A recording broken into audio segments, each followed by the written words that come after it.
Good evening and welcome to another episode of Inside the FLX. I'm Josh Durso and we are coming to you from the FingerLakes1.com studio in downtown Seneca Falls.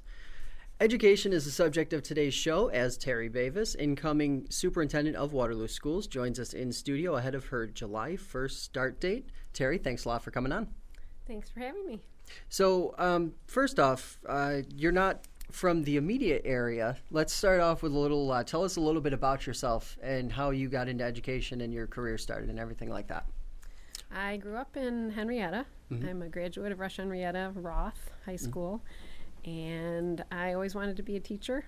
I went to MCC for 2 years in Nazareth College, got my undergraduate degree, started teaching in 1987, taught for about 13 years, and went back to get my administrative degree. I was interested in curriculum development, so I became a curriculum specialist at Genesee Valley BOCES, then was offered a position of Director of Curriculum and Instruction at Waterloo Central School District.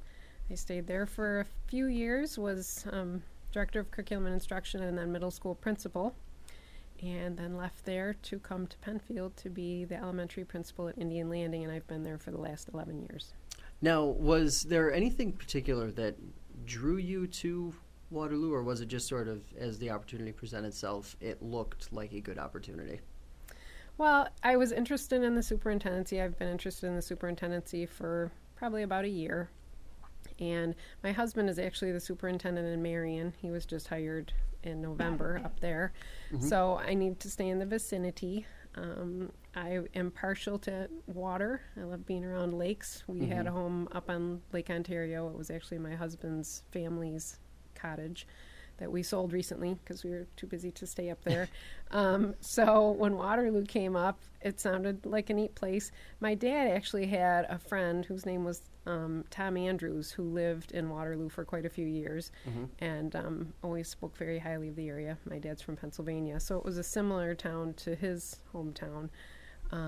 So when the position became available, I applied and I went to Mass to check it out. And I really liked the church, and the people seemed very friendly. And then I went to a concert, and I was very impressed with the concert. I was very impressed with the staff at the concert and how they spoke to the community. I was very impressed with the students' behavior, the caliber of music. It was just a really nice event. I think I got my first interview right after the second concert that I attended. First I attended a band concert, and then I went to the choral concert at the high school. And same experience, just wonderful people, very friendly, very well done. Now, what was from your perspective, what was the process like? Like, was it a long, grueling process, or did it feel like it moved right along, really seemed like kind of quickly? It was a very quick process. Actually, the process to become superintendent in Waterloo was about half the amount of time that I spent becoming the principal in Penfield. I went from one interview one week to the finalist the next week to would you like the position to settling the contract. Everything happened within about 2 to 3 weeks. So it was very quick. Now, have you had to go out yet? Have you had a chance, really, I guess would be my question, to go out and meet with, you've obviously seen some of the students, some of the faculty. What, any elected officials or anyone from the community itself that you've had a chance to meet with yet? Well, I met with the mayor yesterday, and I also met with, Don Northrup. Yesterday we went through the Main Street building with John Butlack, the president of the board. I have lunch actually planned with the police chief and Rod Kraft first part of May. And I've met with several of the administrators. I've met with Terry McNabb, the outgoing superintendent, and he and I had a lengthy conversation a couple of weeks ago. I met with John Nicoletti, the assistant superintendent for curriculum, yesterday. I've been to some sporting events, went to a baseball and softball game yesterday. I plan to go back to the fields. I understand there's a lacrosse game going on right now, so I'll go back tonight. And I have quite a few school events on my calendar for the next couple of months. Now, has that kind of been kind of trying to keep up a schedule? Because you are still the acting principal at Indian Landing. Yes, and I am. You're kind of like hybriding both, right? Has that been like a tough transition, or is it just kind of like you're going 24/7 and you just live with it? It's been busy. fortunately, this month isn't as busy at elementary school, so it's been easier for me to kind of get out to Waterloo, and that's why I've sort of been pushing forward with trying to meet as many people as I can, because come May and June, there are more events that I need to attend in my own homeschool. But I plan to get out here as often as I can. I know opening of Little League is Saturday, and the junior prom is Saturday night. I plan to be at both of those events. And back to Mass on Sunday. So I've met a ton of people, actually. It's a very, very friendly, nice community. It's been an absolute pleasure to get to know people, and I'm really looking forward to starting on July 1st. So now I guess the next logical question would be, what has it been like, or what do you think it will be like, or even if you've talked to other people, what sort of is the challenge or the difference between perceived larger market going towards Rochester compared to what is a clearly more rural area in Seneca County? Well, I was in Perry for 4 years as Director of Curriculum and Instruction. I also taught at Pavilion. I taught in Livonia. And I lived in Livonia for a couple of years. We actually built a home out there. So I have been in rural communities, and I sort of grew up in a rural community. My dad's hometown is in Pennsylvania. We were there all the time, visiting my grandparents and extended family. I was just there this weekend. My Aunt Agnes turned 92 on Saturday, so I was down there and visiting them.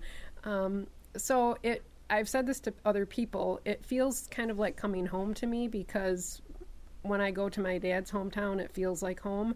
Henrietta was a great place for me to grow up.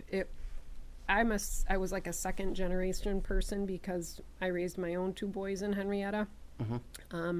It's big, but since I had been around for a while, I knew a lot of people. But the small town uniqueness of Waterloo is very attractive to me, and I really enjoy the community here. So I don't know that it'll be a big transition for me, because I've sort of grown up in towns even smaller than that: Weedville, Pennsylvania, Penfield, Pennsylvania, some very tiny places where my family's from, and I enjoy that kind of life. So this is going to be one of the this was one of the more interesting things, I think, when I was going through reading a little bit about you and doing some background. The fact that your husband does you do the exact same thing now. Like, what has that, and he's in his first year now currently. What has that sort of been like over the last couple of years? Clearly you had the same aspirations. Does that make sort of the schedule of madness a little easier, or is it kind of more challenging to get together on various things?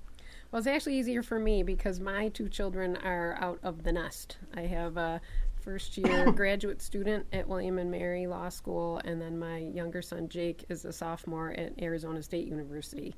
My husband has 2 children, my 2 stepchildren, who attend high school in Victor, so he's a little busier than I am. So, heading into your tenure at Waterloo, what do you think some of the challenges might be in a district like? And I would imagine you can almost cookie cutter some of the typical issues that you'll find at any school district in New York State. What are sort of your expectations for heading into this next year? Well, similarly, anytime you start a job, you need to learn about the people, you need to learn about the community, you need to build relationships, take your time getting to know what things are in place, being patient about, the board obviously has ideas about what they'd like to see in Waterloo, so trying to balance those kinds of goals and objectives with what's currently there, and helping people along the way try to meet those. I worked for John Carlavati, who was the superintendent in Penfield for 3 years. He was a terrific guy. And one of the things he said about district office, which I think gets lost sometimes, is that he felt district office was there to complete the work of the building principal, not compete with it. And I always appreciated that when John was at the helm in Penfield, and I certainly appreciate that now as a superintendent, that my job is really to provide the resources and the time to help people achieve their goals within the district. I was going to say, what is sort of the hallmark piece of advice that you have been given thus far? I'm sure everyone that you know and everyone that you work with has been willing to give you their 2 cents about, how you should tackle the first year, but what's any of it stand out in particular? No, I think I've covered it. I think be patient, take your time, get to know people, get to know the culture, get to know the community, and just enjoy the process. And I wouldn't call it, it's not to me a challenge in a bad way. I think it's a challenge in a good way, and it's something that I'm really looking forward to. Student achievement and improving student achievement is something that I've been interested in, obviously, as a teacher, and it's continued on through my career. And we've had really good success in Penfield. We had really good success and growth in Perry when I was there. And I've been very fortunate to work with a lot of really great people who understand how to improve student achievement. Now, over your years in education as a whole, what has been your take on just seeing how things have evolved in just across the board? Obviously, things are very different now in present day than they were 20 years ago, just with technology and things like that. But what sort of stands out to you as the thing that has kind of changed the most in that throughout your career? I just think the world in general has changed a lot, and students today are competing in a global economy that didn't used to be the case 20 years ago. And I think it's very important to try to balance that with the fact that you're still dealing with children. So making sure that you're keeping an eye on a balanced program that provides children lots of opportunities, and that you don't get caught up in only the academic focus. Like, there are other pieces to the program that are very important. And I think it's important to always keep in mind, especially at the younger levels, the developmental appropriateness of some of the things that we're asking kids to do, and making sure that you're providing a well-rounded program that's got good, solid common assessments, so you're making sure you're keeping your eye on student growth at all times, but also making sure that there's a balance in place. Now, being in administration, do you ever feel like there's sort of an overwhelming focus on standardized testing and things like that, where the focus really should be more spread out on a multitude of factors? Or do you think that that's just kind of the perception of people outside of education? They see it in the news all the time, so they just assume that's what everyone's focusing on. Well, obviously, with the Common Core standards and the updated assessments that we were expected to put into place really rapidly, I think that was really hard for teachers to take, and then coupling it with teacher evaluation and principal evaluation was something that upset people. So I think sort of taking a step back, everything in Common Core is not a bad thing. Increased rigor is not a bad thing. But again, making sure that you're really taking a hard look at what's being asked and tempering it with the fact that you're dealing with people's children, and you need to make sure that you're taking care of them along the way too. Now, it isn't obviously one of the many things that have changed over the last, say, 5-10 years is the heroin epidemic. Your experience at Penfield, obviously, probably not too heavily in that neighborhood, probably not at all, given the fact that you're talking about an elementary school, but you've obviously seen the change that's taken place throughout the whole region on that front. What's sort of your take on that, and what schools are doing, and what else districts could do to possibly help curb back that problem? Well, again, I think, making sure that you're providing in the hierarchy of needs of children. Do they have adequate food, sheltering, clothing? Are their emotional needs being met? What are some of the things that might be missing in their life that might cause them to turn to things like that? And making sure that you try to provide that kind of environment in school if families are struggling to provide that at home. I think it's really important to make sure that you provide a lot of options. Again, that whole well-rounded program for kids, so they have things to do after school, so they're safe, so they're being monitored, so they don't have free time to get into things maybe if they're not being supervised that could lead them in a bad direction. Mm-hmm. Now, as far as leadership goes, one of the things that we had talked about before was describe your leadership style in a sentence or a couple sentences. What sort of approach do you take to being a leader as a whole, now that obviously you are leading an entire district? Well, I think I've always tried to remember what it's like to be a teacher and what it's like to be a student. Mm-hmm. And I don't ever want to lose sight of that. Again, my role is to support kids, to support families, to support the teaching staff, the district office staff, and I think to be administratively friendly. I mean, certainly there are decisions that have to be made that everybody isn't going to be happy with. I think if you're keeping everybody's best interest in mind and making decisions with kids at the center of the decisions that you make, then you really can't go wrong. So what is your take on technology has sort of inserted itself even into the educational process? People learn with their devices in front of them now. What kind of challenge does that pose for anyone in education, a teacher, administrator, whatever the case may be? What kind of pressure does that put? I mean, it's a weird balance, right? Well, I think the kids are the natives of the technology. They understand it better than most of the adults do, and I think it's important to try to build that into what you're doing instead of trying to fight against it. So it's trying to figure out how to manage the technology and use it to your advantage for instructional purposes, social purposes, whatever the purpose is. So it's a positive additive to the instruction rather than something that detracts from it. Now, what do you think are some of the looking at the whole region? Obviously, you have a pretty wide scope of. You've been towards Rochester, been south, been now in Waterloo. What is sort of your take on the direction that the shift in students? Like you said, they're the children of the technology, so to speak. What sort of personality shift have you seen change with like bullying and things like that? Schools obviously have to do way more now to sort of curb that before it happens, right? Well, I don't know that I've seen a huge shift in that. I think it's something that's always been present. It's been present in different places. Like maybe kids aren't on the playground as much as they used to be after school when I was a kid, but they might be bullying each other through social media instead. So I don't know that it's necessarily changed a lot other than the medium through which kids might not be nice to each other. So funding, money, it's always a topic in New York and the political space, the whole 9 yards. What sort of challenges do you think could be presented in the future in the area or just in general?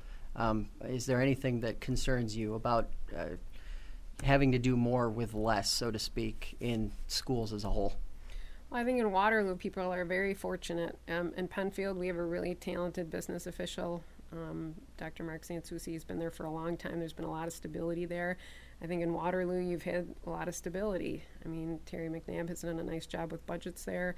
Joanne Slauson, as the business administrator, is obviously very creative and has done a nice job because Waterloo's in really good shape financially. And there's 7, 8, 9 years ago, things were not so rosy. So Waterloo's done a nice job making sure that they were taking care of their financial resources and sort of prepared for the rainy day, and they weathered that day, and now they're in good shape financially. Now, what was your, not too long ago, probably about 5 or 6, 7, 8 years ago, they had the new high school built.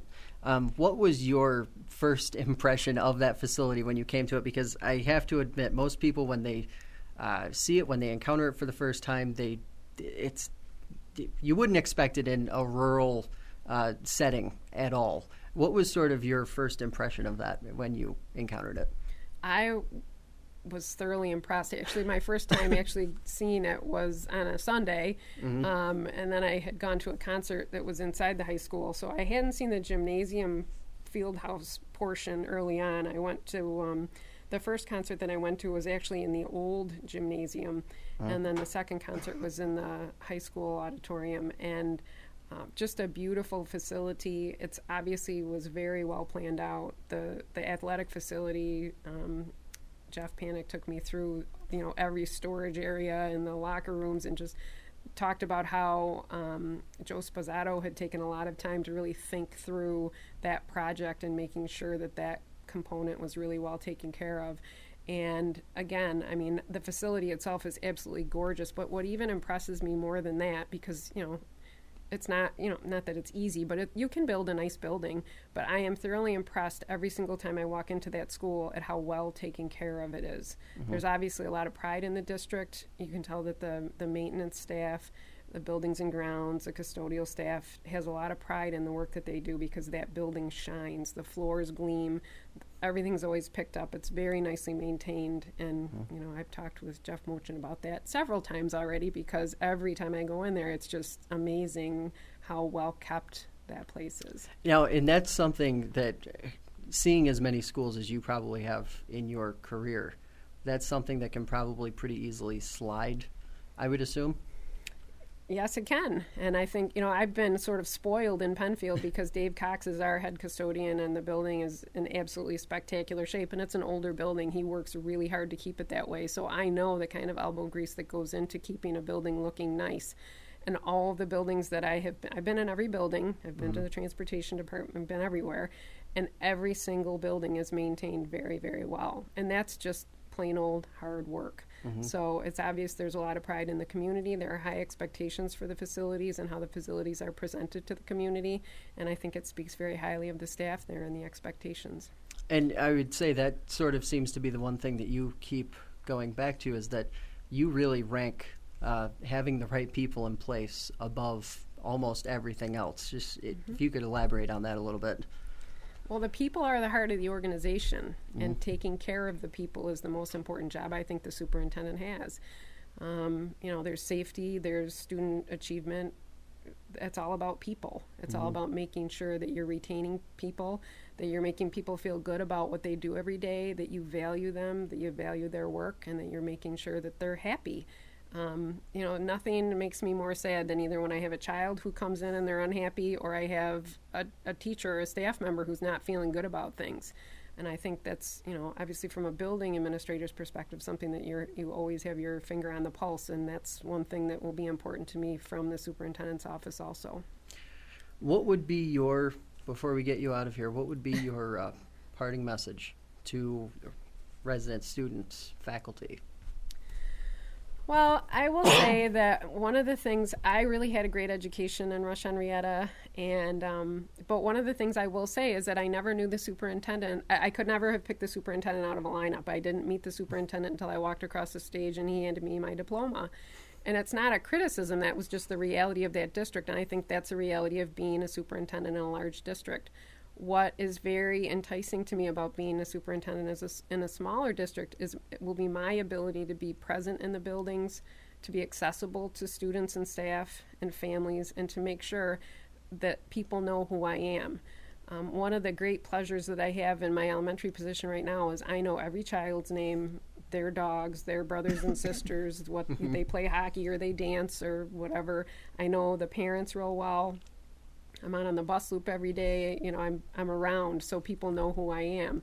And that's one of the things that I'm looking forward to in Waterloo. It will be a challenge because there are 1,700 students instead of 500. And, my staff in Indian Landing is about 100, and it's probably triple that in Waterloo. So it will be more people for me to get to know, but that's my greatest challenge, and I look forward to that. And I hope that students, parents, faculty, whoever, staff will feel comfortable if they have a question, calling me, stopping me and asking me, because even now as a building principal, parents will say, well, I didn't want to bother you. It's like, well, that's my job, so feel free to bother me, call me, stop me, and that's what I hope to continue in Waterloo. What do you think it is that you will miss the most about your current job? You're obviously you work with younger kids now. Some people might say, well, you'll miss the kids the most. What is it that you will miss the most from your current job? Well, Skoy Ace is just across the parking lot, so I will be sneaking over there regularly. I'll miss the people. I work with tremendous people. They're excellent at what they do. Every single person in the building is outstanding in their role. And I'll miss seeing them every day. That will be hard. And I'll miss the kids because there's a couple kids that you always sort of worry about. And I'll miss that, but I'll keep tabs on them. Yeah. All right, well, I want to thank you for coming on. I'm sure we'll be having you on in the future when you got something awesome going on up in Waterloo.